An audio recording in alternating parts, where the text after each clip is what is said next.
پاکستان کو نئے مالی سال کے 6 ماہ میں 6 ارب ڈالر کی ادائیگیاں کرنی ہے۔ وزیر خزانہ پر امید ہے کہ آئی ایم ایف کی خوشنودی ملنے کے بعد world bank, Asian development bank, اسلامی ترقیاتی بینک اور جنیوا میں ڈونرز کانفرنس میں کیے گئے وعدے اب وفا ہوں گے۔ کہا جاتا ہے کہ چین، سعودی عرب اور یو اے ای کی بھی پاکستان کے لیے فنڈنگ بھی آئی ایم ایف کے پروگرام کے تسلسل سے مشروط رہے گی۔ اب پاکستان کے لیے اگر فنڈز کی جلد از جلد بحالی ہوتی ہے تو یہ بہت غیر معمولی، اور سرکولیشن انداز میں اگر منظوری ہوگی تو یہ بہت غیر معمولی ہوگا۔ اور دیکھنا یہ ہے کہ آئی ایم ایف سے کیا میسج آتا ہے، کیا ان کی اطلاعات آتی ہیں، کیونکہ آئی ایم ایف ابھی اس معاملے پہ خاموش ہے۔ بیل آؤٹ پیکج ملنے کے امکانات کی وجہ سے آج پاکستان اسٹاک ایکسچینج میں بڑی رونق تھی، تقریباً 1371 پوائنٹس کا اضافہ ہو گیا یہاں پہ، اور مارکیٹ تقریباً 3.5% بڑھ گئی، اور اسی پوری صورتحال میں مزید شرح سود میں اضافہ ہوا۔ اور کل دیکھتے ہیں کہ مارکیٹ کا کیا انجام ہوتا ہے۔ اس پورے منظرنامے پہ، معاشی منظرنامے بات کرتے ہیں، اس کے لیے ہمارے ساتھ موجود ہیں جناب گوہر اعجاز، پاکستان کے بزنس لیڈرز میں سے بہت پرومیننٹ لیڈر، بڑی معلومات اور تجربہ رکھتے ہیں گوہر اعجاز صاحب۔ ہمارے ساتھ جناب اشفاق طولہ ہیں جو کہ منسٹر آف اسٹیٹ بھی ہیں منسٹری آف فائنانس میں، اور ایف بی آر کے ریلیٹڈ جو ایشوز ہیں اس کی ٹاسک فورس کو لیڈ بھی کر رہے ہیں، اور ہمارے ساتھ جناب آصف ہارون ہیں جو کہ سینئر پارٹنر ہیں فرگوسنس میں اور ماہر ہیں ٹیکس امور کے۔ بڑی نوازش آپ لوگوں کی۔ جناب گوہر اعجاز صاحب، یہ فرمائیے گا کہ آپ سے اس موضوع پہ ہماری ہمیشہ سے بات ہوتی رہتی ہے، یہ بتائیے گا کہ اب جو کل سے اب تک کی جو ڈیولپمنٹ ہوئی ہے، جو میجرز ہوئے ہیں پچھلے سمجھیے 48-72 گھنٹے کے اندر، یہ پاکستان کی معیشت پہ کیسے اثر انداز ہوں گے؟ اس دوران ہم نے دیکھا ہے کہ نئے ٹیکس میجرز آئے ہیں، بہت ہی اسٹرنجنٹ اس میں ڈیولپمنٹس ہوئی ہیں، اور اس کے ساتھ ساتھ ہم نے دیکھا ہے کہ اب انٹرسٹ ریٹ بھی بڑھ گیا ہے، اور پھر اب اس پورے حوالے سے جو یہ صورتحال ہے، آئی ایم ایف نے جو کہا ہے وہ ہم نے مان لیا ہے، اب اس کے اثرات ہمارے بزنس پہ، ہماری اکانومی پہ وہ کیا ہوں گے؟ بسم اللہ الرحمن الرحیم۔ خان صاحب، آپ جانتے ہیں میں ایک آپٹیمسٹ ہوں، اور میں بلیور ہوں پاکستان میں اور پاکستان کی عوام میں اور پاکستان کی اکانومی میں۔ میں ہمیشہ آپ کے یہاں یہ کہتا رہا ہوں، مجھے بالکل سمجھ نہیں آ رہا کہ ہماری مارکیٹ 2.5-3 پی پہ کھڑی ہے، یہ تو دنیا کی سب سے اٹریکٹیو سٹاک مارکیٹ ہے۔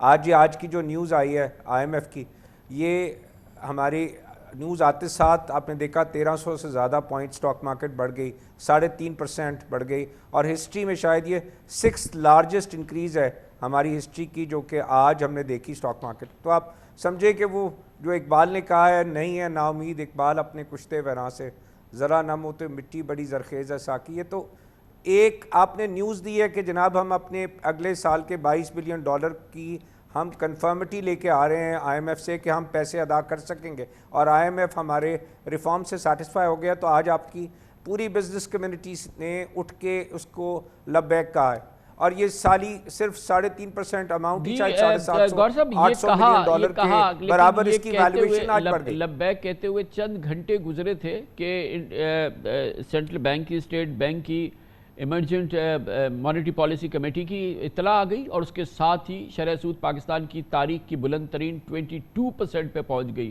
وہ جو آپ لبیک اور خوشی اور تمام باتیں فرسٹ ہاف میں یا فرسٹ آفٹرنون تک کی کر رہے تھے، وہ بیٹھ گئی تھی جب یہ خبر آئی کہ مزید 1% بڑھ گیا، اور کل آپ دیکھتے ہیں ہم کہ مارکیٹ کیسے ریئیکٹ کرتی ہے۔ خان صاحب، اگر مجھے اجازت دیں میں اس کا جواب دے دوں۔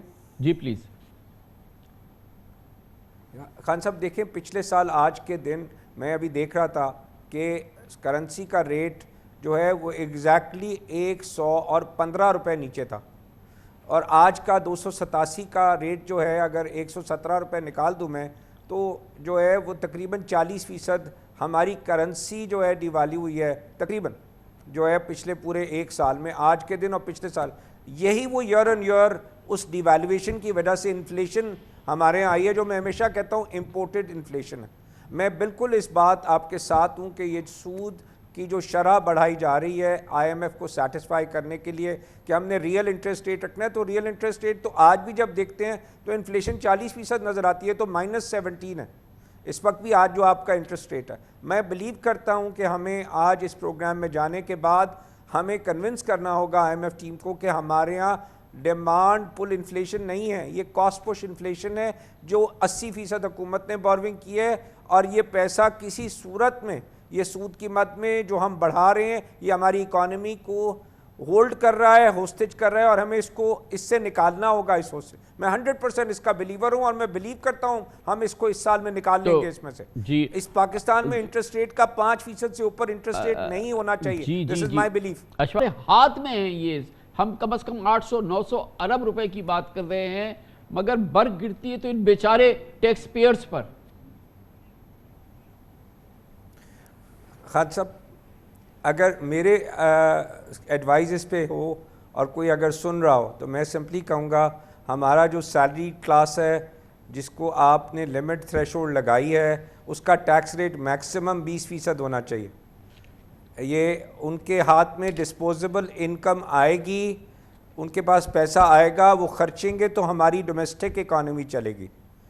اگر کوئی سن رہا ہے تو پلیز میری بات خان صاحب کے اس پروگرام کے تحت اپنی سیلریڈ کلاس کو جو آپ کے ڈاکومنٹڈ ہے اس کی بائنگ پاور کو ختم نہ کریں. اس کا ختم کرنے کا بہت بڑا امپیکٹ ہمارے سیلز ٹیکس کے اوپر, ہماری کنزمپشن ٹیکسز پہ ہوگا, کیونکہ ہمارے ٹیکسز ہیں ہی سارے کے سارے کنزمپشن بیس. آپ سمپلی, جو میں ہمیشہ کہتا ہوں کہ آپ جو پروفٹ کر رہا ہے آپ اس پروفٹ پہ ٹیکس لے لیں, آپ بائنگ پاور نہ کریں. آپ نے بڑی خوبصورت بات کی, آج ہمارا سروسز سیکٹر 50% سے اوپر ہے. خان صاحب, ہمارا جو سروسز سیکٹر ہے 50% سے اوپر ہے, اس کی ٹیکس کنٹریبیوشن لیس دین 10%. اگر آپ ریٹیلرز جو کہ کمرشل ایکٹیویٹی کر رہے ہیں, جن کا کمرشل میٹرز ہیں, کمرشل کنیکشن لیے, آپ ان سے 10,000 روپے بھی لے لیں فی دکان سال کا, تو آپ یہ ان کے پاس ہے, جتنا میرے ڈیفیسٹ پاس آپ کہہ رہے ہیں سارا پورا ہو جائے گا. گور اعجاز صاحب وہ قوت نہیں ہے کہ جب میرے جیسے یہ دسیوں لاکھوں پاکستانیوں پہ جو پہلے ہی پسے ہوئے تھے ان پہ مزید 2.5% ٹیکس لگا دیا جائے, تو میری تو یہ قوت نہیں ہے کہ مریم نواز شریف ایک ٹویٹ کر دیں اور وہ واپس ہو جائے. وہ تو ان ریٹیل والوں کی اور ان کی ہے جو 0.25% اپنے ٹرن اوور پر ٹیکس دے رہے ہیں, ان پہ اگر لگ جائے 15,000 روپے ٹیکس تو مریم بی بی ٹویٹ آئے گی اور مفتاح اسماعیل 24 گھنٹے کے اندر ٹیکس واپس لے لیں گے. ہم بیچاروں کو کون پوچھے گا؟ خالد صاحب, یہی میں بول رہا ہوں, آپ کے پاکستان میں سب سے بڑے فالوورز ہیں ماشاءاللہ اس پروگرام کے. میں یہی کہہ رہا ہوں, آج کے دن اگر ڈاکٹر صاحب بھی اس پروگرام کو دیکھیں تو میں یہی کہوں گا آپ ڈسپوزیبل انکم اپنی اکانومی کو چلانے کے لیے بڑھائیں تاکہ ہماری ڈومیسٹک اکانومی چل سکے اگلے سال. آپ نے آج جو 30%, 35% کا سلیب 25 کیا, سب سلیبز کو آپ آج IMF کے ساتھ میٹنگ میں جا رہے ہیں, میں تو کہوں گا ان سے ڈسکس کریں, ان کا سلیب 20% پہ لائیں, ان کا سلیب کم کریں, بڑھانے کی بات نہیں کر رہا. اور آپ اس کا آلٹرنیٹ سکیم دیجئے جو ریٹیل سیکٹر جو کہ ان آرگنائزڈ ہمارے ہاں کام کر رہا ہے. میرا نہیں خیال 10,000 روپے کا بوجھ اس پہ ہوگا, لیکن اس کی دکان پہ اگر گاہک ہی نہیں رہا کہ اس سے ٹیکس لے لیا تو اس کی دکان بھی بند ہو جائے گی. We have to believe in it کہ جناب جو سسٹم چل رہا ہے, اکانومی چل رہی ہے, وہ اکانومی کو چلتے رہنے دینا چاہیے. اگر اکانومی کا سائیکل چلے گا تو انکم جنریٹ ہوئے گی, اس سے انکم ٹیکس جنریٹ ہوگا. اگر سائیکل بند کر دیں گے تو نہیں ہوگا جنریٹ. دس از مائی ہمبل سجیشن. ملک میں تو یہ قصور FBR کا ہے, یہ پولیٹیکل لیڈرشپ کا ہے, اور یہ قصور کس کا ہے؟ اور کیا جب تک یہ اس قسم کی پولیٹیکل لیڈرشپ ہے ہیلم پہ اور وہ پاکستان کو چلا رہی ہے, تو کیا امکان ہے کہ یہ 22 لاکھ جو ہے یہ 2 کروڑ ٹیکس پیئر ہو جائیں؟ کیونکہ وہ تو ہونے ہی نہیں دے رہے نا. آپ دیکھیں کہ کل یہ ڈار صاحب نے جو کیا, اس میں ایک ایسے شخص کو دوبارہ شامل نہیں کیا جو اس سے پہلے ٹیکس نہیں دے رہا تھا, یا وہ لوگ جو کہ ٹینز آف ملینز میں ہیں اور جو کہ ملینز میں کماتے ہیں کہ وہ ٹیکس سے ٹچ نہیں. تو یہ کیسے ریڈل جو ہے یہ سالو ہوگی؟ خان صاحب, اس کا بڑا سمپل سلوشن ہے کہ جو ہے ہمارے پاس آج کے دن 2 ملین ریٹیلرز ہیں, 2 ملین ریٹیلرز جو کہ کمرشل بجلی کا کنیکشن لے کے آج کے دن کاروبار کر رہے ہیں. میں کہتا ہوں چھوڑ دیں آپ چھوٹے ریٹیلر کو, 100 یونٹ والے کو, 150, 200, آپ 300 یونٹ سے اوپر والے جو ہیں ان کو آئیڈنٹیفائی کر لیں. اس 2 ملین 20 لاکھ ریٹیلر ہیں, آپ ان کو ٹیکس کمپلائنٹ کریں. اور اگر کوئی آدمی 10,000 روپے بجلی کا بل جو 300 یونٹ دیتا ہے, وہ تو 10 سے 15,000 روپے بجلی کا بل دیتا ہے. اس کا مطلب ہے اس کی جو سیل ہوگی کم از کم 10 لاکھ روپے مہینہ ہوگی. اس پہ اگر آپ 10,000 روپے ٹیکس لگا لیں گے تو یہ 200 ارب روپے ٹیکس آ جائے گا سال کا. تو آپ نے پوری کے پوری اکانومی کے جتنے ٹیکس پیئرز تھے جو کہ آفیشلی کمپلائنٹ تھے, ان کو آپ نے آج کے دن ناراض کر دیا. میرا فرض ہے یہ بتانا کہ اگر جو ہے وہ ہم ان سیکٹرز کو جیسے آپ کہہ رہے ہیں جو کہ ہماری اکانومی کا حصہ ہیں, وہ کمرشل بجلی کا کنیکشن لے کے کاروبار کر رہے ہیں, ان کو ہمیں ٹیکس نیٹ کا حصہ بننا پڑے گا. ہمیں اگر پاکستان لے کے چلنا ہے تو پاکستان کو, ہمیں شرم آ رہی تھی, کل میں آپ سے ذکر کروں خان صاحب اسی پروگرام میں, کہ انڈیا کا پرائم منسٹر گیا وائٹ ہاؤس اور اس کے ساتھ کون تھا, اس کے ساتھ 10 اس کے سب سے بڑے بزنس مین تھے. جب اس کی لسٹ دیکھ رہے ہیں تو اس کا جو نمبر 10th کمپنی تھی اس کی نیٹ مارکیٹ کیپ $68 بلین تھی. 10ویں نمبر کی کمپنی کا جو آدمی وہاں بیٹھا تھا اس کی مارکیٹ کیپ اس کمپنی کی $68 بلین تھی. میری پوری پاکستان کی سٹاک مارکیٹ کی ویلیویشن آج $24 بلین ہے, مطلب اس آدمی سے بھی 1/3 ہے. خان صاحب ہمیں ملک سے, میں یہی بول رہا ہوں, ہمیں ملک کو آگے لے کے چلنا ہے. ہم پوری دنیا میں یہی دیکھ رہی ہے کہ ہم ٹیکس نہیں ادا کرتے, ہم جو ہے وہ کمپلائنٹ نہیں ہیں, ہماری اکانومی نہیں بڑی ہو رہی, ہمارا سائز نہیں بڑا ہو رہا. ہم پچھلے 25 سال میں بہت پیچھے رہ گئے. ہمیں اپنی ضدوں کو ختم کرنا پڑے گا اور FBR کو بھی اپنا ایٹیٹیوڈ چینج کرنا پڑے گا کہ اگر وہ ریٹیلرز ڈرتے ہیں تو کیوں ڈرتے ہیں, کیونکہ ایٹیٹیوڈ ٹھیک نہیں ہے کہ جو ٹیکس نیٹ میں آ جاتا ہے وہ رونا شروع ہو جاتا ہے کہ میرے سے غلطی ہو گئی, میں ٹیکس نیٹ پہ آ گیا. They have to treat them as their customers.